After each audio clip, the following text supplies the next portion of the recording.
Vamos a comenzar porque el tiempo es oro y somos puntuales aquí en la tertulia. La tertulia es un grupo de debate, de foro, de intercambio de impresiones, de peñas, y hemos hecho varias actividades y tocamos todos los temas. En este caso, en esta situación ahora, pues nos sentimos a gusto, honrados con tu presencia, con un tema médico que está sobre el tapete, que es esta pandemia, este coronavirus. Yo voy a silenciar todos los micrófonos para que el espectador lo escuche tranquilo, y voy a abrir el micrófono de Brian. Le estoy dando a abrir tu micrófono. Ok. Entonces, pues como te decía, nos sentimos a gusto con esta presentación. Vamos a hablar de coronavirus. Hay muchas preguntas, hay muchas interrogantes. Tú eres un infectólogo egresado de los mejores hospitales de Estados Unidos y ejerces en el Hospital Monte Sinaí. Me gradué de Monte Sinaí, sí. Sí. Muy bien, entonces el auditorium es tuyo. Vamos a iniciar este debate, esta conferencia. Muy bien, yo preparé unas diapositivas para manera de introducción, para luego entonces pasar al área a la sección de preguntas. Correcto, sí.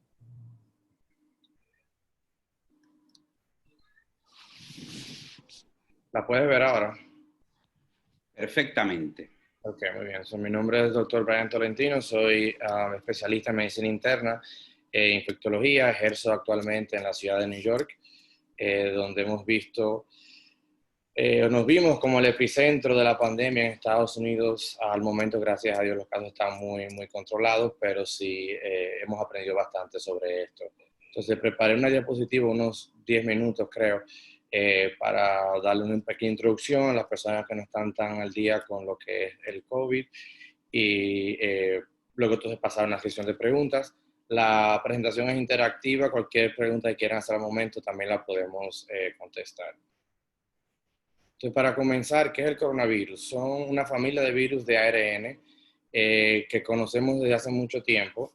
Su nombre deriva debido a la forma que se observa bajo microscopía electrónica. Como pueden ver aquí, tiene una forma de corona alrededor, de ahí viene su nombre.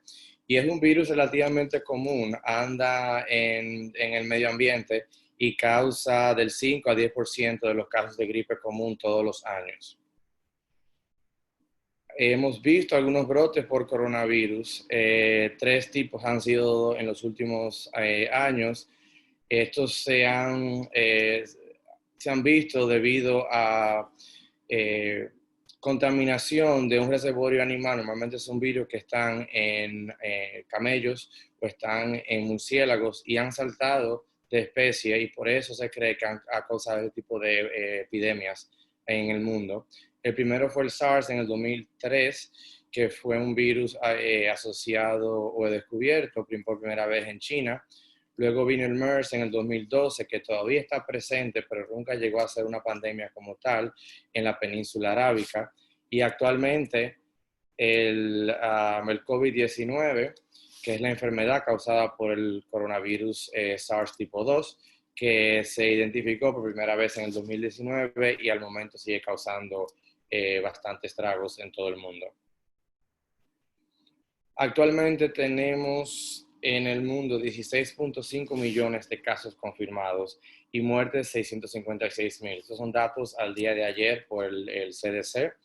Y en Estados Unidos contamos con 4.3 millones de casos confirmados y 148,000 muertes.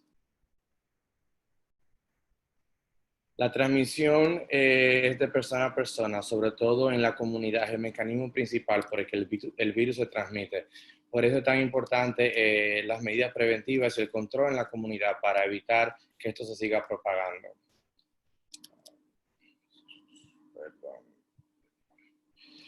Entonces, ocurre por contacto cercano con secreciones respiratorias que son expulsadas al toser, al estornudar o al hablar, Estas secreciones respiratorias entonces hacen contacto con las mucosas de ojo, boca y nariz y ahí se establece la infección.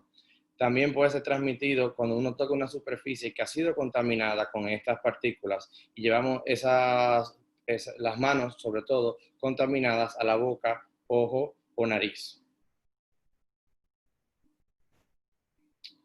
Los factores de riesgo para enfermedad severa, ya que la mayoría de los pacientes, en un 80%, van a ser sintomáticos leves o asintomáticos. Entonces, por eso también es que se ha visto una pandemia tan agresiva, porque la mayoría de los pacientes en realidad no presentan síntomas, sin embargo, están transmitiendo el virus y están propagándolo sin darse cuenta.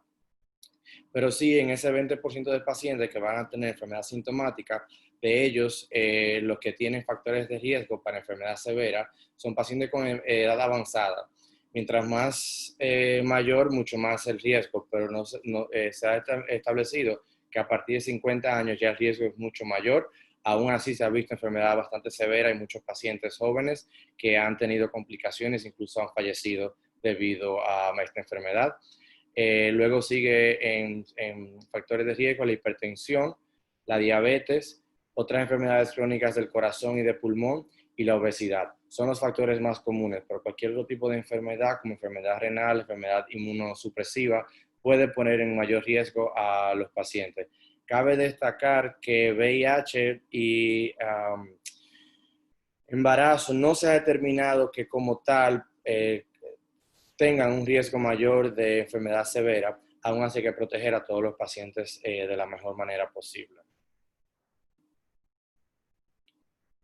Los síntomas comunes, como lo de cualquier enfermedad gripal o enfermedad respiratoria, fiebre, malestar general, tos seca, dolor de cabeza, y en el caso del coronavirus en particular se ha visto una pérdida de olfato y de gusto. No son los únicos síntomas, son los síntomas más comunes. Otros síntomas menos comunes puede dar un rash, un sarpullido en la piel, personas que presentan con un debut de síntomas gastrointestinales, náusea, dolor de barriga, diarrea, síntomas neurológicos mucho menos comunes, pero lo más común es como mencioné arriba. En el caso de los síntomas severos, normalmente se ve entonces falta de aire, dificultad respiratoria, y ya son pacientes que tienen que ser evaluados en una emergencia o por un médico de atención primaria o especialista. El diagnóstico, detección por partículas virales en el PCR o detección de antígeno son los únicos métodos actualmente aprobados y recomendados para diagnóstico. Las pruebas de anticuerpos que se están haciendo en todas partes, tanto en Estados Unidos como en la República Dominicana y otros países, no están aprobadas al momento ni están recomendadas como método diagnóstico. Son un método que sirve para vigilancia de casos para seroprevalencia y determinar si ha habido contacto en el pasado o relativamente cercano con el virus, pero no están aprobadas para método diagnóstico al momento. En una tabla que tomé de otra presentación que tenía donde vemos cómo va aumentando y van cambiando los diferentes parámetros que podemos medir para detectar el virus. Aquí vemos, no sé si el cursor no se ve, pero donde dice symptom onset es cuando comienzan los síntomas. Anterior a eso viene la exposición al virus, donde la detección es poco probable. Al momento de los síntomas, una semana antes más o menos, comienza entonces a subir la carga viral y es por lo que podemos detectar en PCR o en antígeno la presencia del virus activo en el paciente. Luego, la línea morada y la línea gris es la detección de anticuerpos. Como se puede determinar aquí, eso puede tomar 1 o 2 semanas en estar presente, inclusive mucho más adelante. Entonces, al momento de que utilizamos esta prueba como diagnóstico, estamos perdiendo los primeros 10 a 14 días de que un paciente pueda estar contagiado y pueda estar contagiando a otras personas. Por eso es que no debe utilizarse como método diagnóstico. Y la diferencia entre IgM e IgG, ambas comienzan relativamente al mismo tiempo. La IgM va a declinar con el tiempo, la IgG es la que más perdura. Estos niveles de anticuerpos van a ser más prevalentes de acuerdo a la severidad de la enfermedad. ¿Cómo clasificamos clínicamente la enfermedad? En la mayoría de los adultos podemos tener 5 fases de COVID. La primera es la asintomática o el presintomático, que es un paciente con prueba positiva para el COVID o para el SARS-CoV-2, que es quien causa la enfermedad, por PCR o por antígeno, sin síntoma alguno o antes de que presente algún síntoma. La enfermedad leve viene ya con síntomas consistentes de COVID-19, que es la enfermedad como tal, que son fatiga, tos, fiebre, dolor de garganta, sin dificultad respiratoria o cambios en la radiografía o tomografía. Una enfermedad moderada es evidencia clínica o radiográfica de enfermedad de vía aérea baja, entiéndase a término llano, neumonía, con una saturación de oxígeno de 94% o mayor. Ya cuando vamos a enfermedad severa, paciente que tiene dificultad respiratoria, donde tiene una frecuencia respiratoria por encima de 30, está saturando por encima de 94%, y a referencia, la saturación de oxígeno debe ser de un 100% en los pacientes sanos normales. Una proporción de oxígeno, parcial de oxígeno a oxígeno inspirado, menos de 300, un parámetro que utilizan en neumología sobre todo, y en pacientes que están ventilados. Y infiltrados pulmonares o presencia de neumonía radiográfica en un mayor del 50% del pulmón. Y ya la enfermedad crítica es cuando el paciente entra en falla respiratoria, en un shock séptico o en falla multiorgánica, donde comienzan a fallar riñón, corazón, hígado y otros órganos. El manejo es de acuerdo al estadio clínico del paciente, pero el único manejo que está aprobado y que se sabe que en teoría funciona para los pacientes leves es de soporte y tratamiento sintomático. Entiendas, un paciente que hay que darle hidratación, hay que darle alimentación y tratar los síntomas de fiebre, dolor de cabeza, malestar. Todo esto es pacientes que están en estadio leve, pacientes ambulatorios. Ya cuando el paciente se ingresa al hospital, hay que darle un manejo de acuerdo al estadio y a la clínica que presenta el paciente. Hay muchos medicamentos que están en estudio, se están utilizando en muchos países, en Europa, en Estados Unidos, en la República Dominicana, pero a la fecha ninguno de estos medicamentos o compuestos están aprobados para el tratamiento. Simplemente están bajo estudio clínico y deben usarse a consideración del médico, con discusión del paciente y bajo criterios específicos. Idealmente deben utilizarse en un ensayo clínico. Cuando no hay la posibilidad, entonces buscar la manera de hacer un registro de que cada médico lleve un control de los pacientes que está tratando, con qué lo está tratando y cuál ha sido el desenlace de ese paciente, cuáles han sido las consecuencias clínicas, para determinar si en realidad ha habido un impacto de estos medicamentos en la comorbilidad de los pacientes y en la recuperación de estos pacientes. Actualmente hay un montón de medicamentos bajo estudio que están propuestos. Los más famosos ahora mismo es Remdesivir, que es un antiviral.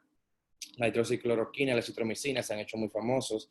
Los estudios son muy contradictorios y al momento no se recomienda el uso rutinario de estos medicamentos, a menos que sea bajo consideración del médico o bajo un ensayo clínico. Particularmente no lo recomiendo yo como infectólogo a ninguno de mis pacientes, sobre todo en estado ambulatorio. El plasma convaleciente también se ha utilizado por muchos años. Es tomar de pacientes que se han recuperado del COVID, que tengan anticuerpos o defensas contra el virus, y entonces se le inyecta a los pacientes que están severamente enfermos para tratar de que estas defensas de otros pacientes pues combatan el virus. Biológicos o inmunomoduladores son otros medicamentos que actúan para parar o modificar la respuesta inflamatoria que causa el organismo mismo, donde muchas veces es el factor de mayor riesgo o que lleva a complicaciones más severas en los pacientes. No es el virus como tal, sino la respuesta del cuerpo. La dexametasona es un esteroide que también disminuye el proceso inflamatorio del cuerpo. Actualmente se está utilizando en pacientes que están en ventilación mecánica, donde se ha visto que sí tienen tienen supervivencia mejorada a comparación de pacientes que no están ventilados. Entonces, en la actualidad, la recomendación es considerable en pacientes ventilados, no en pacientes que están saturando normalmente. Y el lopinavir, ritonavir es un antirretroviral utilizado desde hace mucho tiempo para tratamiento de VIH. Se ha visto, igual que los demás, una cierta actividad in vitro, pero ninguno de los estudios clínicos hasta ahora han demostrado que haya ninguna efectividad. Las vacunas, un tema de mucho interés. Actualmente, esto es a la fecha de ayer, hay 140 candidatos en evaluación preclínica. Hay 23 candidatos en evaluación clínica, de esos cuales tenemos 10 en fase 1, que es una fase temprana. Hay 8 que están en una combinación de fase 1, fase 2. Hay 3 en evaluación para fase 3. Las fases indican, la primera es si el medicamento es seguro y a qué dosis es seguro, y luego entonces dónde conseguimos efectos secundarios. La fase número 2 es si el medicamento en realidad funciona y si es seguro igualmente. Y ya la fase 3 es una fase donde vuelven mucho más pacientes y se determina si es efectivo, y normalmente se compara con el tratamiento de elección al momento. En este caso no hay ninguno, probablemente sea con un placebo. Entonces, en fase 3 tenemos a la actualidad 3 posibles candidatos. La compañía Sinovac tiene un producto inactivo, significa que el virus no está vivo, no está vigente, que no puede infectar a nadie. Hay un vector viral sin replicación, es otro tipo de virus que tiene partículas del coronavirus para tratar de inducir una respuesta inmune. Esta está siendo estudiada en la Universidad de Oxford y está hecha por AstraZeneca, una farmacéutica. Y el último es el ARN mensajero, creado por Moderna y el Instituto Nacional de Alergias y Enfermedades Infecciosas. Él es el que creo que ha tenido mayor publicidad recientemente, 2 artículos publicados en el New England Journal of Medicine, que ha habido buena respuesta en fase 1 para producir anticuerpos que neutralicen el virus, y hace 2 días se publicó otro estudio que en primates no humanos, entiéndase monos, ha habido también buena respuesta en cuanto a la producción de anticuerpos, y los monos que han sido expuestos al virus no se han infectado con el coronavirus. La fase 2 está completamente reclutada y la fase 3 acaba de comenzar. ¿Qué tiempo va a durar esto? No sabemos, esperemos que sea pronto, pero es posible que todavía toque un par de meses hasta que tengamos una respuesta de estas posibles vacunas o candidatos a vacunas. La prevención, higiene de manos, no me canso de decirlo, es lo más importante. La desinfección de superficies, el uso de mascarilla, cobertura facial, idealmente una mascarilla, una cobertura facial que esté avalada, pero aún así, si los pacientes no pueden conseguirla, estamos recomendando cualquier tipo de cobertura facial, aunque el paciente como tal no se proteja a ciencia cierta, sí por lo menos protege a otras personas porque evita la propagación de partículas al hablar, al toser, sobre todo que caigan a diferentes superficies o que le caigan a una persona. Y el distanciamiento social y distanciamiento físico. No solamente estar lejos de las personas, también es físicamente no estar cerca de las personas, sobre todo si no están en tu círculo cercano, porque uno nunca sabe con quién esa otra persona ha podido estar en contacto, sobre todo, por ejemplo, si las personas igual tienen que seguir a trabajar, tienen que ir al supermercado, siempre hay riesgo. Entonces, mientras mayor distanciamiento podamos tener, mayor control y mayor prevención vamos a lograr. Para concluir, a medida de introducción y de resumen del coronavirus, porque podríamos hablar por 3 horas de esto, todavía tenemos mucho que aprender sobre el virus. Todos los días me llegan 3, 4, 5 correos diferentes, protocolos, diferentes publicaciones, ya sea de revistas médicas, publicaciones online de diferentes especialistas, sobre nuevas tendencias, nuevos descubrimientos, nuevas recomendaciones. Esto es importante para los especialistas de salud mantenerse al tanto para poder dar las recomendaciones más actualizadas a los pacientes, a la comunidad. Todo el mundo debe saber que la pandemia está aquí para quedarse. Hay que tomar las medidas del lugar para proteger a su familia. Hay que entender que esto es la nueva norma. Cuando todo esto comenzó, yo como infectólogo pensaba que iba a ser algo como la influenza, que va a tener su pico un par de meses, luego va a pasar. Lamentablemente no ha sido así, cada vez aprendemos más sobre esto. Aquí comenzó en New York a finales de febrero, comenzamos la cuarentena y la pausa en New York, como le dijeron, por 3 meses, desde marzo hasta mediados de junio, cuando comenzó poco a poco el proceso de reapertura. Todavía seguimos en proceso de reapertura y estamos hablando de 4, casi para 5 meses. Entonces, esto está para quedarse, los casos siguen aumentando a nivel mundial en Estados Unidos, en la República Dominicana. Entonces hay que entender lo que es la nueva norma del cuidado personal, higiene de manos, como mencioné anteriormente, el uso de mascarilla y evitar las aglomeraciones de personas y juntarse con grupos grandes y personas que usted no tenga en su círculo regularmente. Y lo más importante que quiero recalcar al final es que hay que evitar el pánico, pensar lógicamente, evitar la desinformación y evitar propagar la desinformación. Es increíble la cantidad de cadenas de WhatsApp que se están diseminando. La mayoría son desde que he visto de la República Dominicana, en otros países, como está sucediendo, pero vienen de fuentes que no son verídicas, no son fuentes confirmadas, son muchas veces personas que se inventan las cosas, y es increíble cómo esa información se hace más viral que la información verídica. Entonces, por favor, consulte fuentes adecuadas, consulte con su médico, consulte páginas que estén avaladas por sociedades profesionales antes de usted tomar decisiones y andar recomendando cosas que no están científicamente comprobadas.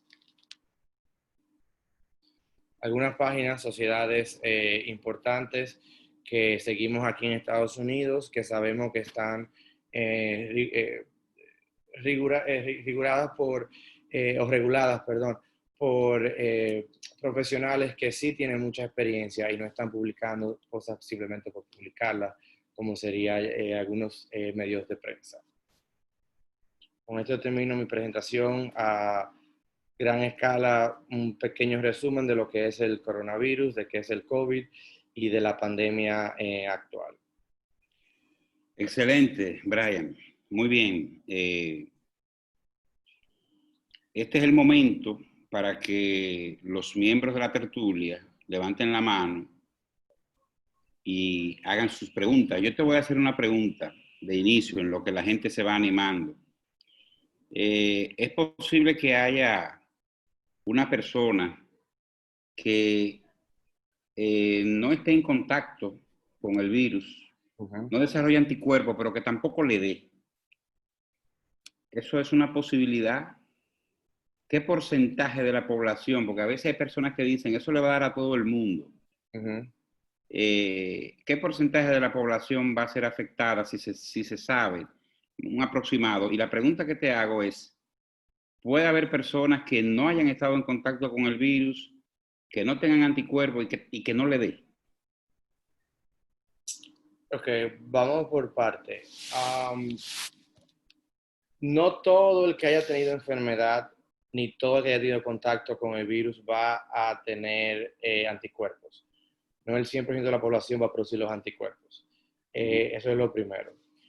No hay forma de contraer la enfermedad sin estar en contacto. Ahora, el que estuvo en contacto no necesariamente va a tener la enfermedad o va a tener enfermedad clínica, lo que significa que yo pude haber tenido el virus, puedo tener anticuerpos y nunca ni siquiera me di cuenta, que es el problema de por qué se ha hecho una pandemia y por qué muchas personas se lo están propagando sin saberlo. Porque los pacientes que tienen síntomas, sí los encontramos y en teoría o idealmente los aislamos. Pero el paciente que está sin síntomas o está presintomático es el que está propagando esta enfermedad, más aún que el que está con los síntomas. Entonces, con este virus, todas las alternativas que tú mencionaste, todas son posibles.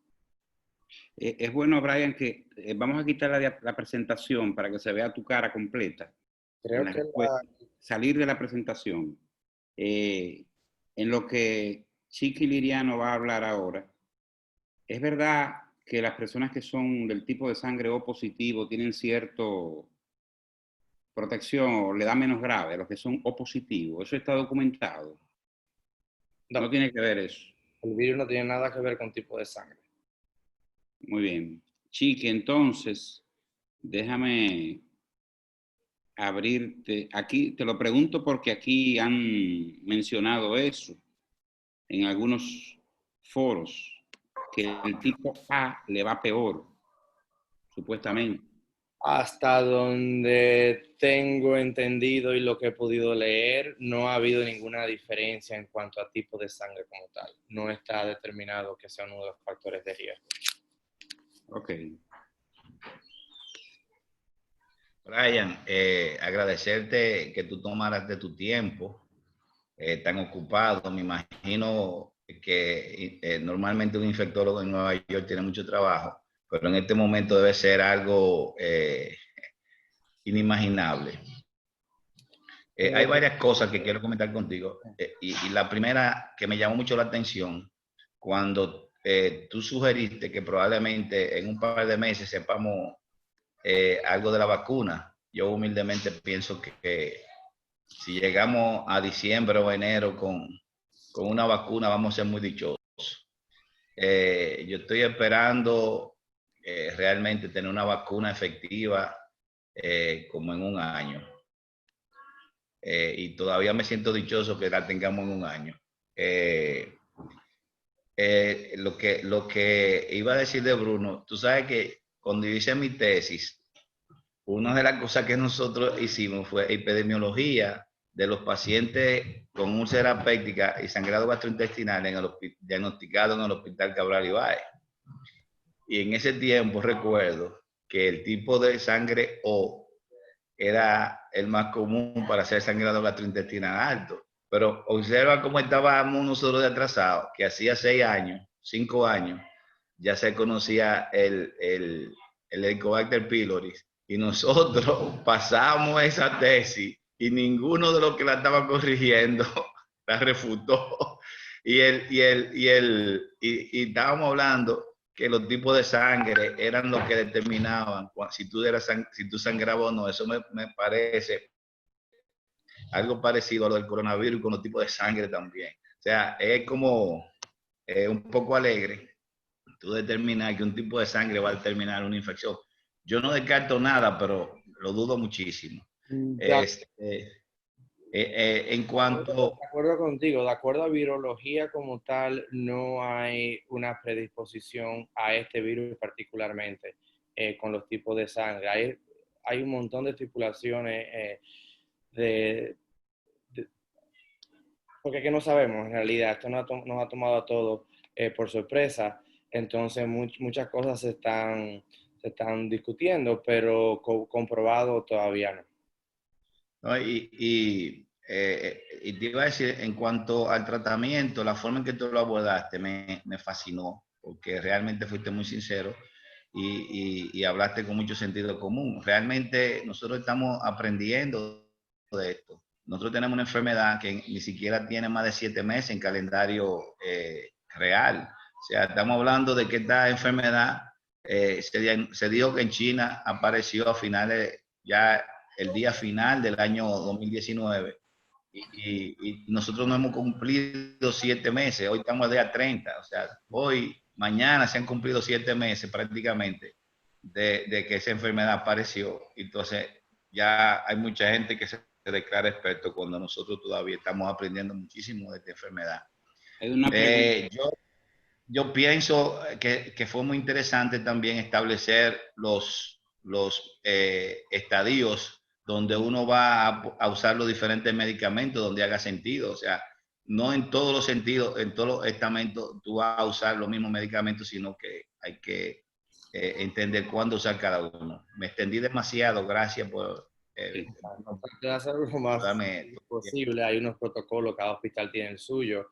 Pero a gran escala yo busqué de las 3 sociedades más importantes, las guías, y todas concuerdan con lo mismo al momento. Correcto, estoy de acuerdo contigo. Vivian Tejada tiene la palabra. Esta de la vacuna. Y buenas noches. Mi pregunta es, el contagio, yo he escuchado decir que ya a partir de los 14 días, después que ya la persona ha sido declarada, ¿verdad?, que se le ha diagnosticado el virus, ya no contagia. Yo quisiera saber qué tan cierto es eso. También escuché que en un periódico digital que ya la Organización Mundial de la Salud determinó que ya un paciente para darle de alta, cuando está ingresado, no necesita estar negativo a la prueba PCR para COVID, Ujú. porque ellos dicen que aún todavía quedan como partículas en la saliva, pero que ya no es contagioso. Quisiera saber si usted tiene ideas de esto, nos puede aclarar un poquito acerca del contagio y los días que una persona puede contagiar o no, en qué momento, cómo es eso. Ok. Gracias. Una pregunta relacionada en el chat de a los cuántos días después del primer síntoma se deja de contagiar. Lo que se ha determinado últimamente, el CDC hizo una recomendación a finales del mes pasado. Inicialmente se estaba haciendo que había necesidad de una prueba PCR negativa 2 veces, 24 a 48 horas aparte, para pacientes ingresados, darles de alta. La actualización es que pacientes que sean trabajadores esenciales en 7 días desde el inicio de los síntomas y luego de tener 3 días por lo menos sin fiebre, sin ningún tipo de antipirético, pueden retornar al trabajo con medidas de cuidado. Para el público en general, se está pidiendo de 10 a 14 días que el paciente ya puede retornar a una vida normal, entre comillas, porque hay que todavía mantener las medidas del lugar. Entonces se espera, se estima que a partir del día número 10, pacientes que estuvieron con enfermedad leve ya no transmiten. Si queremos ser un poco más conservadores, 14 días a partir del primer síntoma. No es a partir de que estemos libres de síntomas, sino del último síntoma. No estamos pidiendo PCR ni para dar de alta a los pacientes, ni para para permitirles retornar al trabajo o a la comunidad. Con estos parámetros es que nos estamos guiando actualmente. Porque la PCR va a detectar partículas del virus, pero esas partículas del virus que puedan estar en secreciones nasales o en la boca, no necesariamente significa que están viables o que pueden contagiar. Por eso se ha determinado de 10 a 14 días, 14 para ser más conservadores, en pacientes con enfermedad leve. Si un paciente tuvo enfermedad severa, un paciente que tiene algún tipo de inmunocompromiso, entonces estamos recomendando 20 días. ¿Por qué más días? Porque se entiende que un paciente con mayor enfermedad o con inmunocompromiso tiene una carga viral mucho más alta y va a tardar más días en suprimir la carga viral y va a evitar entonces el contagio a otras personas.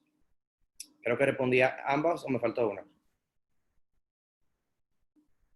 A ver, porque yo, micrófono, para que no se forme caos de sonido, yo apago el micrófono, que yo creo que sí, que le respondiste a ella.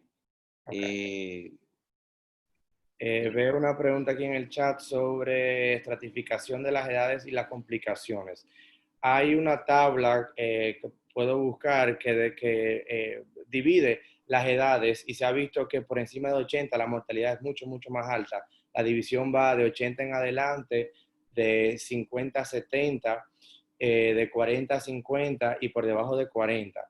Pero esto es simplemente en base a edad. Aquí no estamos incluyendo otros factores de riesgo, como una persona, por ejemplo, que pueda tener 30 años y tenga problemas de salud como presión alta, obesidad, los riesgos van a ser mucho más altos. Pero cuando hablamos de edad avanzada, no se piense que es 80, se está hablando por encima de los 50. Y segunda pregunta, ¿qué ha pasado con la hidroxicloroquina? ¿Se sigue usando allá?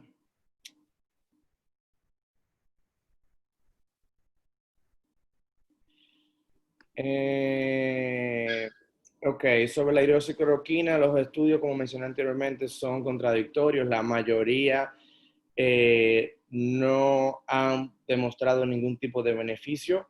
Particularmente no considero prudente darle hidroxicloroquina a ningún paciente ambulatorio. Si se está considerando para algún paciente, ese paciente debe estar siendo ya evaluado probablemente para ingresar porque puede estar presentando síntomas tempranos de una enfermedad severa. Un paciente con enfermedad leve, paciente ambulatorio, no está recomendado el uso de hidroxicloroquina. Incluso en pacientes ingresados se está recomendando solo bajo algún tipo de estudio clínico, no como rutina. Ivermectina, si puedo ser llano, basura. Eso no sirve como antirretroviral, no está recomendado por ninguna sociedad profesional. Puede traer complicaciones. Se está utilizando mucho en Latinoamérica porque no tiene muchos efectos secundarios. No significa que no los tenga. Se está estudiando desde los 70 la ivermectina para muchísimos tipos de virus. Para el dengue, para el Zika, para la chikungunya, porque in vitro se ha visto inhibición de los virus, pero cuando tenemos una placa de Petri con un virus en una célula incubada, tenemos una célula que ya ha sido preparada con otro tipo de aditivos que van de por sí a prevenir la replicación o facilitar la replicación del virus. Eso es número uno. Número dos, la concentración que se determinó que inhibe el virus es en dosis mucho mayores de la que se le da a un ser humano, ni siquiera dosis de caballo. La concentración segura para un humano es de 60 a 80 nanogramos. Para inhibir el virus necesitamos llegar a microgramos. Estamos hablando de concentraciones cientos de veces por encima de la normal. Que se esté utilizando allá. No solo eso, Brian. No hay nada que pueda hacer. Hay muchos médicos promoviéndola y diciendo a la gente que la use. Y eso se ha vendido aquí en cantidades industriales. Lamentablemente es así. Aquí hay muchos médicos lo mismo con la hidroxicloroquina, utilizándola ellos mismos, promoviéndola. La ivermectina no sirve.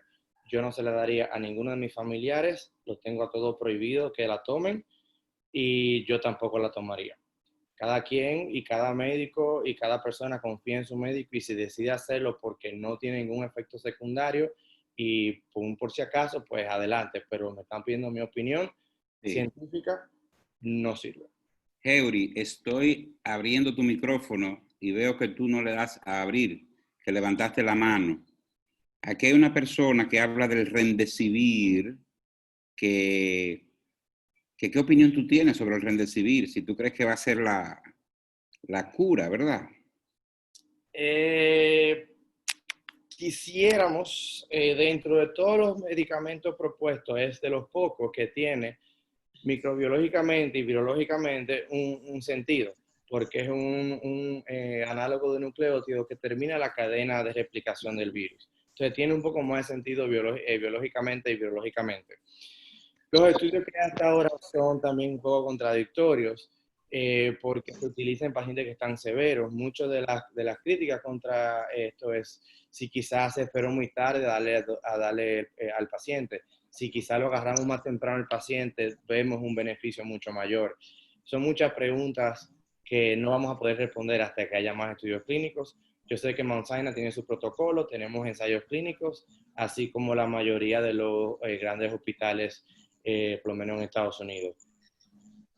A la panacea, pero no creo como tal, aunque sí quizás tenga algún tipo de beneficio. Es lo que esperamos y se ha visto en algunos casos. Hay varios médicos que quieren hablar. Rubén Blanco, yo te abro el micrófono ahora mismo. Heuri, adelante. Buenas.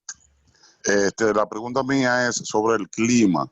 Yo veo, por ejemplo, cuando hacen el mapa de los contagios en República Dominicana, veo que la zona fronteriza tiene mucho menos contagios y la diferencia que se puede observar es el clima, igual que en Haití. Hay pocos casos, según tengo entendido. La pregunta es si es avalado ya que el clima caliente detiene la propagación del virus. No, se creía eso sobre todo cuando comenzó la pandemia en países con clima templado, incluyendo Estados Unidos, España, Italia. Se creía que parte de la protección que había en los países de clima tropical era eso, la temperatura. Pero actualmente, por ejemplo, en Estados Unidos tenemos el sur de la Florida, que es uno de los sitios más calientes, tenemos el oeste, tenemos Texas, donde las temperaturas suben por encima de los 40 grados y son los focos más grandes que hay ahora mismo en Estados Unidos. Entonces, la temperatura como tal no es un factor de protección. El estar al aire libre sí versus estar conglomerado, pero la temperatura como tal no es un factor de protección. El doctor Rubén Blanco tiene la palabra. Doctor. Sí, buenas noches. Tolentino, excelente presentación. Gracias. Mi pregunta es, los pacientes que tienen enfermedad leve, que son positivos y que se van a quedar en casa porque no ameritan internamiento, ¿qué tratamiento tú sugieres para esos pacientes? Okay. Yo tuve muchos pacientes que manejé, sobre todo al inicio de la pandemia, de manera remota. Aquí hacemos telemedicina en muchos casos, sobre todo para evitar el transporte de los pacientes, evitar el contagio en las clínicas y demás. Muchos de ellos los manejé por teléfono, llamando diario, dándole seguimiento a muchos pacientes que tenían criterio de ingreso, tenían miedo y no quisieron ir a la emergencia. Pero el tratamiento es sintomático, Tylenol, mucho reposo en cama, buena alimentación, hidratación, si el paciente tiene dolor de cabeza, malestar en general, no hay mucho más que hacer. Si un paciente tiene síntomas o sugestión de alguna enfermedad bacteriana, una superinfección bacteriana, entonces yo pudiera considerar citromicina, pero como de rutina no lo recomiendo ni está recomendado. De hecho, eso lo he pensado aquí porque, por ejemplo, en nuestro país hay la mala costumbre de agregar la citromicina a los pacientes sin tener un criterio claro de que el paciente tenga una coinfección bacteriana. Y de hecho, en nuestra población, por ejemplo, el Helicobacter pylori es sumamente común. Y mucha gente no lo sabe que lo tiene y entonces comienzan a dar la citromicina y comienza a hacer una resistencia a ese microorganismo entonces. Es una de las cosas que como infectólogos luchamos bastante con médicos primarios, con los pacientes inclusive. Allá porque se pueden comprar antibióticos sin receta, aquí no se puede. Y la cantidad de pacientes que vienen pidiendo amoxicilina, ampicilina para una infección viral de la garganta, mucho antes del COVID, era increíble. Y a veces los mismos médicos cedemos porque ya nos cansamos de pelear con los pacientes, de que no es necesario dar los antibióticos. Pero sobre todo en este caso yo creo que es muy importante mantenernos vigilantes porque la citromicina no va a combatir el coronavirus, va a prevenir quizá una infección bacteriana y va a ayudar con eso. Pero podemos causar otras complicaciones, ya sea a corto plazo o a largo plazo. Entonces hay que estar vigilante y no hacer las cosas por hacerlas ni por complacer al paciente. Hay que tratar de tener un poco de criterio clínico y discutir con el paciente los pros y los contras de por qué hace una cosa y otra.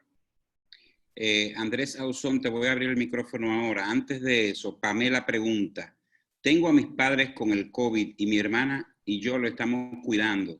Salí negativa, pero quiero saber qué puedo hacer para no contagiarme, porque ella está cuidando a su papá. Okay.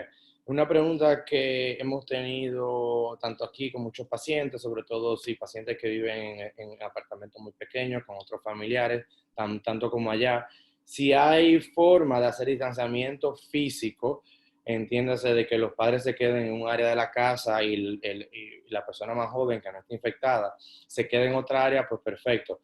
Pero tampoco creo que es humanamente posible ni adecuado trancar a una persona en una habitación por 14 días, por 15 días o por el tiempo que sea, hasta esperar una prueba de PCR negativa, porque también hay que velar por la higiene personal, por la salud mental de los pacientes y por el bienestar en general. Entonces, ¿cuál es la forma de evitar un contagio cuando hay personas en la casa cercano? Uso de mascarilla tanto para el paciente como para la persona que lo está cuidando, higiene de manos bastante frecuente. Me llamó la atención, Brian, escúchame, que tú pusiste higiene de mano y luego higiene de mano. ¿Para ti eso es más importante que la mascarilla? Ambas cosas. Lo que pasa es que es increíble la cantidad de veces que las personas se llevan las manos a la cara sin darse cuenta. La cantidad de veces, por ejemplo, que tocamos cosas que han tocado miles de personas, por ejemplo, los tubos en el tren aquí en New York, los manubrios de las puertas, los celulares, el guía, lapiceros, la cantidad de superficies de alto contacto, se llaman, donde todo el mundo ha tocado y la gente no se da cuenta. Entonces la gente quizás está más pendiente de estar lejos de una persona para evitar que le tosen encima, pero no se está dando cuenta que ha tocado absolutamente todo lo que está a su alrededor y se lo puede llevar a la cara. Entonces la higiene de manos es muy importante en cualquier tipo de enfermedad infecciosa y en este caso es muy importante también para el coronavirus. Entonces, para resumir, trata de mantener distancia de tus padres, utilicen mascarilla ambas personas, desinfección de superficie de alto contacto sobre todo, pero tampoco los tengan trancados hasta nuevo aviso. Tienen un patio, un balcón, un poco de sol le ayuda incluso mentalmente para la energía, para la recuperación en general a los pacientes. Entonces, denle un poco de ayuda con eso también. Andrés. Buenas noches, doctor. Un placer saludarle. Yo vivo aquí, donde mismo usted está, en Nueva York. Okay. Yo estoy en este momento aquí, trabajo aquí. Aunque me ha contestado mi pregunta parcialmente con esta última que usted acaba de terminar. Mire, yo soy un trabajador esencial. Tengo que salir todos los días a trabajar porque yo soy el troubleshooter y yo reparo elevadores, vamos a decirlo así.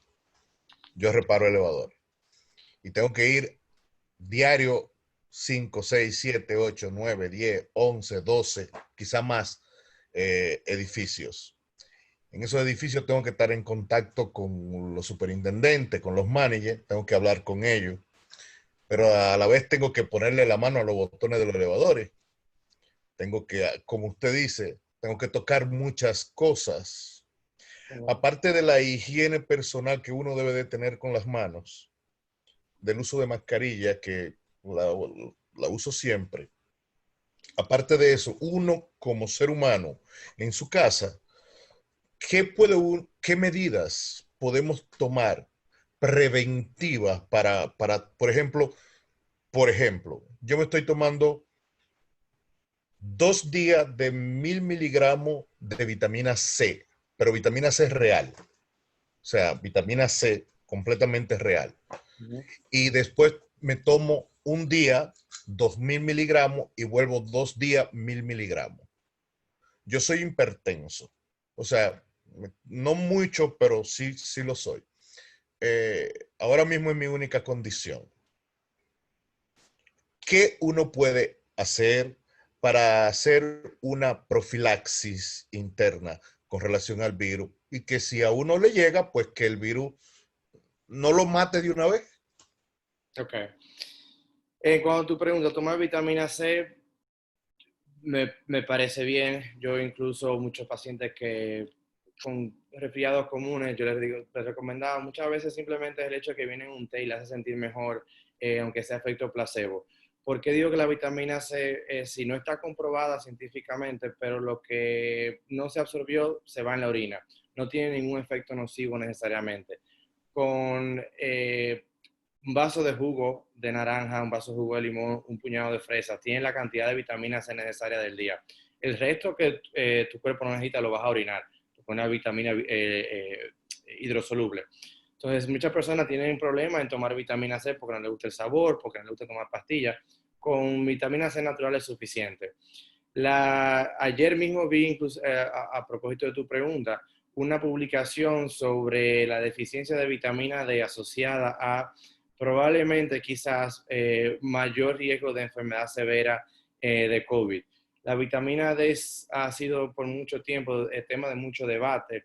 La han asociado con la deficiencia, con enfermedades autoinmunes, obviamente con osteoporosis, con falta de ánimo, con falta de energía.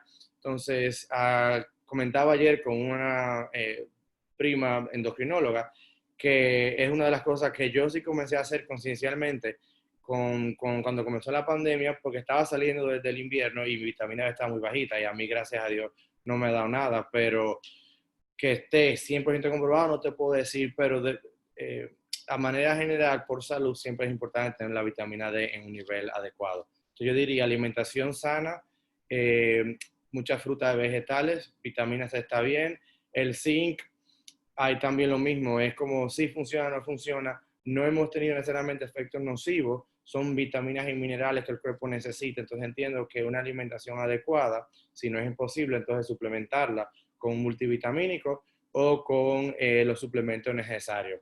La vitamina D sí creo que es una de las más importantes. Incluso vi una publicación ayer mismo. Brian, están preguntando por el magnesio también, zinc y magnesio. El zinc sí he visto mucho debate, se ha hablado mucho. El magnesio no he visto, pero de nuevo, una alimentación adecuada, la suficiente cantidad de minerales, vitaminas y minerales es importante para un sistema inmune fuerte y para una persona mantenerse saludable. Están preguntando aquí una doctora precisamente que qué probabilidades hay de que una persona se infecte cuando está trabajando y tratando pacientes con COVID-19 positivo.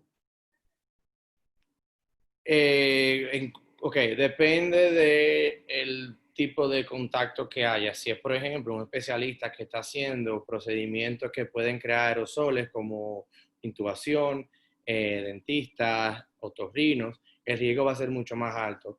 Por eso a los trabajadores de salud se les recomienda usar la protección adecuada. En este caso, una N95 es la mejor. Si no está disponible, pues la mascarilla quirúrgica, pero preferiblemente la N95. Si quieren estar aún más seguros, estamos recomendando en el CDC utilizar protección de los ojos y el uso de guantes. Los zapatos son opcional, el uso de bata protectora es opcional. Obviamente, mientras más protección, mucho mejor, pero también hay que tener cuidado al momento de ponérsela y sobre todo al momento de quitársela. Hay que saber cómo hacerlo, porque en muchos casos en ese momento es que pasa la contaminación, no al estar en contacto directamente con el paciente, que ya de por sí lo tienen probablemente con una mascarilla cubierta también. La doctora Lariana Fernández, neuróloga, habla del Guillain-Barré asociado a COVID, que si se ha visto, yo creo que hay muy pocos casos de eso. Guillain-Barré es una de estas enfermedades que la encontramos y la queremos asociar a muchos virus, muchos están, ha habido más confirmación de la asociación, otro ha sido a vacunas. Hay muchas secuelas neurológicas sobre el COVID, obviamente a largo plazo no sabemos tanto como a corto plazo. No recuerdo haber visto ningún paciente que debutara con Guillain-Barré, pero no me sorprendería tampoco. Porque es una cuestión, el Guillain-Barré normalmente es una cuestión de autoanticuerpos y el COVID produce anticuerpos y también activa el sistema inmune, en muchos casos lo que causa las complicaciones de los pacientes. Brian, un virus, sabemos que existen armas biológicas, pero un virus se puede fabricar, se puede mutar, porque estas personas que hablan de la teoría de conspiración, de que esto fue provocado, de que esto fue creado, que esto no es natural, ¿qué tú has leído sobre ese tipo de cosas, del origen de este coronavirus? He leído algunas publicaciones que han visto ciertas proteínas del virus que son parecidas a las del VIH, otras que dicen que el virus estaba estudiando y se escapó de un laboratorio. No te puedo decir a ciencia cierta de cómo sucedió ni cómo pasó, de que sí puede brincar de una especie a otra, si es posible, pasaba anteriormente, que si es posible de que se cree como arma biológica, pues sí, se ha usado el anthrax, que era un bacilo natural, y se han usado otro tipo de enfermedades de infectos contagiosas. La viruela todavía se considera como una posible arma biológica también. El señor Andrés Ausón quería decir algo. Andrés, adelante.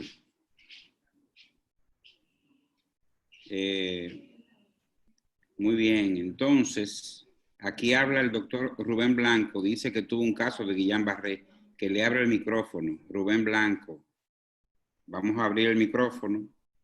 Me da gusto aquí ver mucha gente, incluso personas que conozco que me han hablado de que han tomado ivermectina, pero ellos ya escucharon tu opinión sobre eso. Rubén. Tanto Adelante. personal como Buenas noches, Bruno. Gracias por la oportunidad. Sí, hace aproximadamente unas 2 semanas, yo tuve la oportunidad en el hospital pediátrico de atender a una niña que debutó con COVID y al mismo tiempo tenía un síndrome de Guillain-Barré. Ella hizo una paraplegia flácida. Cuando yo la fui a ver, le hice una electromiografía allá y ella tenía todos los datos positivos con una punción lumbar positiva también. Ahora ella está en fase de seguimiento ya en la casa. Importante decir que siempre cuando tenemos este tipo de pandemia o de afectaciones, los virus regularmente tienden a afectar mucho el sistema nervioso periférico de diferentes maneras, ya sea con síndrome de Guillain-Barré, con parálisis faciales, también periféricas que podemos encontrar y otro tipo de afectaciones neurológicas. Pero también las mismas vacunas que se crean para los virus pueden ocasionar este síndrome también. Por eso, cuando ya tengamos la vacuna a mano, habrá que ver también que no se vaya a desarrollar este síndrome con alguna de ellas. Pero regularmente ocurren cuando se utilizan virus o componentes vivos. Aquí, hasta lo que el doctor estuvo explicando, vi que eran ya virus muertos atenuados que van a hacer con las vacunas, me parece, ¿no? Lo que tienen hasta ahora en fase 3 sin ninguna particular Sí. virus activa. Activa, exactamente. O sea que eso sería más beneficioso porque la probabilidad de que ocurra debe ser muy baja o prácticamente nula. Gracias, Bruno. Brian, ¿por qué nunca se hizo una vacuna para el HIV? O no sé, lo intentaron, pero... Todavía se está intentando. Lo que pasa con el VIH es que se integra al ADN humano. Entonces, mucho más difícil lograr eso y no todos los virus responden igual, no todos los anticuerpos neutralizan los virus, como es el caso del VIH. Aquí hay un medicamento que se ha utilizado mucho. Aquí se han usado muchas cosas, desde hidroxicloroquina, ivermectina, la citromicina. Es un cóctel que se le pone y le dan anticoagulación también, le ponen anticoagulante, aspirina. Pero se ha usado el tolicizumab. ¿Eso lo han usado ustedes? Antera. Sí, parte de, como yo explicaba, de las complicaciones del virus es muchas veces como el virus ataca el cuerpo, pero muchas veces también la reacción del cuerpo hacia el virus que causa la mayoría de las complicaciones. En este caso se le llama una tormenta de citoquinas cuando el estado proinflamatorio en realidad termina causando más daño que bien. Está dentro de las proposiciones y dentro de estudios clínicos utilizar los biológicos o inmunomoduladores para tratar de frenar esta respuesta inmune, como se hace con las enfermedades autoinmunes como el lupus, artritis reumatoide. Parte también se ha estipulado porque en pacientes que tienen cierto grado de inmunosupresión se han visto inclusive que le ha ido mejor que pacientes jóvenes que pueden montar una respuesta inmunitaria mucho más alta. Pero todavía todo está en estudio porque todo biológico viene, o todo medicamento, incluyendo los biológicos, con un montón de riesgos, el aumento de otro tipo de infecciones, sobre todo efectos secundarios. Entonces hay que evaluar el riesgo-beneficio antes de determinar que una intervención debe ser rutinaria y debe ser dada a todos los pacientes, porque uno de los principios médicos a todo el que estudia medicina aquí es no hacer daño. Sí. Los pacientes que tienen inmunosupresión o que toman inmunosupresores, ¿le va mal si le da coronavirus?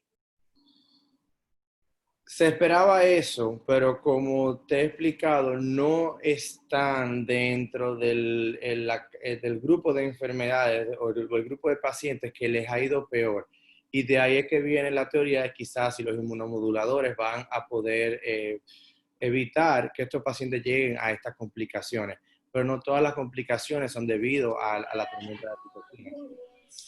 Te lo digo porque en el grupo de la tertulia hubo una discusión de que había personas que decían que era mejor tener un sistema inmune no tan fuerte por lo de la tormenta de citoquinas, pero eso es un arma de doble filo, porque cuando se llega a esos niveles es porque la primera línea de defensa ha fallado. Exacto. O sea, si no le estuviéramos dando inmunosupresores a todo el mundo. Entonces, algunas enfermedades logran tener un balance diferente de la actividad autoinmune versus no. Entonces, por eso, por ejemplo, los pacientes con VIH tienen predisposición a un tipo de enfermedad. También depende del tipo de célula o de la línea del sistema inmune que esté afectada o que esté comprometida en ese momento. José Miguel, adelante. Sí, hola, ¿me escuchan? Sí. Ok, Brian, mira, gracias, muy buena presentación. Yo sé que te estoy hablando ahí de la ivermectina, porque en diferentes chats médicos he enviado esa información y siempre la respuesta es la misma.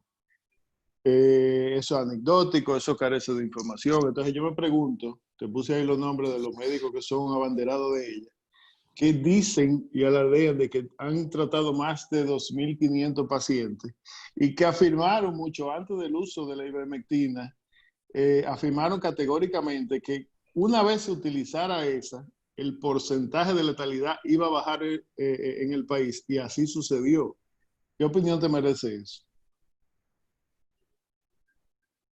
¿Bajo qué tipo de evidencia? La evidencia entiendo que es un poco contradictoria. La que yo he leído y la que tenemos todos los infectólogos es que eso no está comprobado ni funciona. No, correcto. Eso entiendo que no está, digamos, registrado en un estudio, avalado en algún estudio clínico formal, pero ellos categóricamente están pidiendo a la Organización Mundial de la Salud y pidiendo al Ministerio de Salud que le aprueben digamos, los protocolos para formalizarlo, y denunciaron recientemente que han sido bloqueados y que no se le ha permitido simplemente porque Fauci dijo que era anecdótico, etcétera, etcétera. Pero ellos, inclusive el doctor Johnny, que te puse ahí, Tavera, fue el primero que la usó en el país, y él dice que eso lo sacó del lecho de muerte porque ya prácticamente estaba desahuciado, y él le pidió a José Natalio que como última opción utilizara eso que había salido en Australia, y eso lo sacó del lecho de muerte. Entonces, ¿qué opinión te merece eso? ¿Qué sucede? Tenemos 2.500 pacientes. ¿Cuáles son los criterios de esos pacientes? ¿En qué estado de enfermedad estaban esos pacientes? Simplemente yo decirme, yo tengo 400 pacientes y a los 400 les fue bien. ¿Qué significa eso estadísticamente? Esos pacientes le iba a ir bien porque le iba a ir bien. Hay muchos factores que hay que analizar al momento de hacer una aclaración de esa manera. Simplemente es anecdótico. Tenemos quien lo está utilizando tiene un registro de los pacientes, tiene un registro de los síntomas que presentó, de los días de síntomas, si tenía prueba PCR positiva, cuántos días después de la ivermectina hubo mejoría, a qué se le llama mejoría. Entonces hay muchos parámetros que hay que medir antes, simplemente a mi punto de vista, en decir, tengo tantos pacientes que he tratado y le ha ido muy bien. Yo puedo decir que a todos los pacientes que traté sintomáticos, yo no le di ivermectina a ninguno y a todo el mundo le fue bien. Entonces, hay que determinar bajo qué criterio estamos haciendo esas aseveraciones. Sí, yo respeto el rigor científico, Sí. No hay ningún problema, pero ¿por qué esos 2.500 pacientes de él no valen y por qué lo del rigor científico, entre comillas, sí vale? Me explico. Él dijo categóricamente que cuando se empezara a utilizar la ivermectina en este país, la mortalidad iba a bajar, y así ha sucedido. Está en 1.6 ahora mismo y viene bajando desde 5. No sé en cuánto está la tasa en realidad. 1.2. De aclarar. 1.2. Y tenemos especialistas de la talla bueno, no voy a mencionar el nombre, pero grandes especialistas de tu misma que comparten tu misma especialidad, y neumólogos, y intensivistas, y internistas que la están utilizando con muy buen éxito. Pero ¿cuál es el éxito? A mí me tienen que demostrar con datos que la intervención hizo una diferencia en la tasa de mortalidad, en la clínica o en la tasa de recuperación. Es simple. De acuerdo. De acuerdo contigo, pero la falta de evidencia no es lo mismo que la evidencia de falta. No es ausencia de evidencia, totalmente de acuerdo. Pero a lo que quiero recalcar es que simplemente el hecho de decir, tengo 3.000 pacientes, pero si esos pacientes estaban todos en casos leves, esos pacientes iban a mejorar probablemente porque iban a mejorar. Entonces, hay que buscar la manera crítica de determinar si esa intervención en realidad funciona. Yo no estoy diciendo que si un doctor lo quiere dar y quiere hacer un ensayo clínico, no lo puede hacer, pero vamos a estar claros, esto es un ensayo clínico de acuerdo a un medicamento que in vitro se ha creído que funciona. Está tan en boga probablemente porque no es caro y los efectos secundarios en general no son los peores. Pero no podemos generalizar y decir que vamos a dar ivermectina a todo el mundo y que acabamos con el virus, porque créame, que si eso fuera el caso hace rato, tuviéramos una cura. Entiendo. Y no tiene nada que ver con Fauci, sí. Nada que ver con Big Pharma, ni mucho menos. Sí, está bien. Bueno, me despido con un último, vamos a decir, con un último lugar. Aquí hay muchos neurólogos en este chat y saben que hay muchos medicamentos que en Europa se usan y en Estados Unidos no sirven. Sí. Eso es cierto, pero hasta donde sé, tampoco está en Europa utilizándolo o dentro de los parámetros. De nuevo. No, de acuerdo. Es importante que si está tan en boga allá en la República o en los países latinoamericanos, que hagan un estudio. Haga un estudio de todos los médicos que están, vamos a decir, teniendo una... Pero es como tú dices, tú tienes que tener claro. Un registro y determinar, mira, si en verdad esto es así, vamos a callar la boca a los gringos. Y por una vez vamos a decir que tuvimos razón y que la intervención sí ha tenido mejoría. Sí, lo que pasa es que se lo han impedido. Eso es lo que él ha... Pero alegado. La verdad que es interesante, José Miguel, lo que dice Brian, que hay que tener parámetros objetivos de en qué fase se le dio el medicamento, quiénes eran esos pacientes, qué comorbilidades tenían, estaban graves, no estaban graves, porque la enfermedad en un 80% va a tener síntomas mínimos o asintomáticos. Correcto. Que se va a resolver, que se va a sanar con cualquier cosa que tú le des. Es decir, hay que tener un parámetro, criterios de inclusión y de exclusión, parámetros para decir a qué tú le llamas mejoría, en qué grado tú estabas, para definir esas cosas. Correcto. Sí, realmente estaba oyendo la discusión de la ivermectina con mucho interés, porque posiblemente lo que dice Brian hace todo el sentido. O sea, cuando vayamos a tomar decisiones finales de qué vamos a hacer en el tratamiento del COVID, tiene que ser en base a evidencias reales y no en base a lo que yo crea o lo que lo crea el otro, ese tipo de cosas. Sin embargo, en el caso particular de la ivermectina, solamente el grupo Rescue, ellos han reportado ya más de 3.000 pacientes tratados y algunos han tenido que estar malos en diferentes fases y diferentes edades, porque 3.000 pacientes es una muestra grande y ellos reportan un buen éxito. O sea, yo no estoy diciendo que lo que ellos están diciendo es perfecto, pero hay que comenzar a mirarlo como que hay algo interesante que podría ser. Entonces, lo que nosotros vemos es, y ya ahora ya lo ha dicho, es que nosotros tenemos un grupo de medicamentos que han estado siendo usados por mucho tiempo en la medicina para diferentes cosas, y esos medicamentos, aunque no tienen tanto tiempo, por ejemplo, los medicamentos biológicos como el tocilizumab y todos los inhibidores, anticuerpos monoclonales, inhibidores de la interleuquina 6, todos ellos tienen su función en el momento donde la tormenta tiroidea está en su esplendor, para disminuir la inflamación. Pero hay que tener mucho cuidado con eso, porque una vez se sobreusan y a veces se le da una vez, se le dan 2 veces, se le dan 3 veces, y cuando tú vienes a ver, el paciente no tiene nada de inmunidad y se sobreinfecta con todo tipo de microorganismos. Entonces al final ya no muere de coronavirus, no muere de la tormenta tiroidea, muere de una sobreinfección. Tormenta tiroidea. Digo, pero tormenta de citoquinas. Se me travió ahí con una enfermedad. Estamos terminando. ¿Perdón? Aquí hay una persona que pregunta sobre el dióxido de cloro. Lo vi recientemente. No tengo información, la verdad. Lo que pueda todo lo que se ha dicho, sí. Sí, no tengo información. Y lo de la ivermectina entiendo sí que es un tema muy polémico como muchas de las otras intervenciones. Como vuelvo y repito, al ser un medicamento relativamente dócil, pues se ha puesto más en boga. Pero si es cierto que han visto, o que pueden confirmar una mejoría o un tipo de resultado, entonces es importante quizás lo hagamos o que se haga público y que investiguemos más sobre eso. Que se haga un trabajo real, doble ciego, randomizado. Y yo le tengo como cierto grado de afecto a la ivermectina. No me atrevo a decir que la panacea, como tú dices, ni que es el medicamento que va a curar el COVID.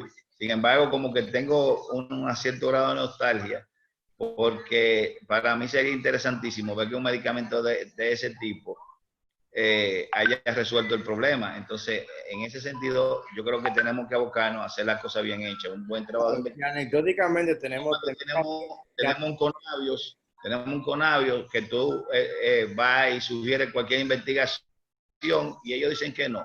Claro. En vez de apoyar. Si tenemos 3.000 pacientes anecdóticamente que se han visto en mejoría, entonces lo que yo entiendo es que deben hacer entonces estudiarlo y ver definitivamente si la intervención hizo algo o no. Claro. De la anécdota es una teoría, pasa entonces a una hipótesis que vamos a tratar de demostrar. De acuerdo con Brian, 100%. Brian, ¿tú crees que la Organización Mundial de la Salud ha manejado bien la pandemia? Un huevo cuadrado para mí. Un poco difícil de decir. Yo estuve un poco en desacuerdo cuando Estados Unidos decidió retirarse de la Organización Mundial de la Salud al principio, pero sí he visto muchas cosas que han dicho que han sido contradictorias y a mi entender como que no se ha visto una postura clara en cuanto a qué se debe hacer y qué no se debe hacer. Entonces sí entiendo como que por lo menos últimamente ha habido como fallo de su parte. Sí. Me parece que China... Déjame decirte algo, pero mira, Bruno, ellos dijeron no autopsia. La autopsia revelaron que eran importantes para poder crear un tratamiento adecuado a los pacientes. No antiinflamatorio, después nos dimos cuenta que los antiinflamatorios eran buenos. No esteroides, ahora tenemos un poco de duda porque han habido unos estudios que están ahí, que los esteroides, que yo quiero, inmunosupresores, pero como quieran han influido adecuadamente en el proceso. O sea, ellos agarraron y dijeron vamos a confinarnos. Después saludaron lo que hizo Suecia, que tiró a todo el mundo a la calle. Entonces, ellos han sido muy inconsistentes como líderes mundiales de la salud. Yo creo que en esta pandemia se quemaron y pusieron un huevo cuadrado. En esta pandemia. ¿Cómo está China ahora mismo, Brian? ¿Está normal? Digo, tú estás en Nueva York, pero te pregunto porque seguro tú tienes no sé cómo está Nueva York, si está normal. Bueno, en New York sí te puedo decir que hemos tenido buenos criterios de reapertura. Yo pertenezco a un grupo del Departamento de Salud donde hacemos reuniones semanales y aparte hay otro webinar semanal que lo hace el Departamento de Salud, donde yo sé, he trabajado con ellos, que son profesionales confiables, profesionales médicos, muchos de ellos, en salud pública. Y los casos lo estamos monitorizando muy de cerca. Aquí tenemos actualmente de un 30 a 40% tanto de disponibilidad hospitalaria de camas, como de intensivo, como de ventiladores. Eso han sido parte de los parámetros para continuar la reapertura y en cualquier momento de que se suban o haya un pico en los casos, fácilmente que volvemos atrás en cuanto a donde estemos. Lo de China y otros países es muy difícil saber porque cada quien reporta lo que quiere, Yo puedo hablar por lo menos por los casos específicamente del estado de New York, porque sé que el reporte se hace de manera adecuada y le estamos dando seguimiento diario a todos los casos. Obviamente hay un poco de lag en cuanto al día que se hacen las pruebas y el reporte, pero desde junio tenemos más o menos solamente un 1% de los casos positivos y cada día aumenta más la cantidad de pruebas que se están haciendo. Pregunta aquí el doctor Ángel Luis Saint-Hilaire. ¿Qué opina sobre el uso del plasma y el efecto real en los pacientes graves?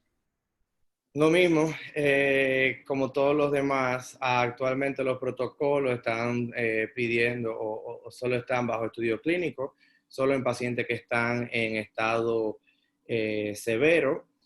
De manera fisiopatológica tiene mucho sentido, pero también va a depender del título de anticuerpo que tenga la persona que está donando.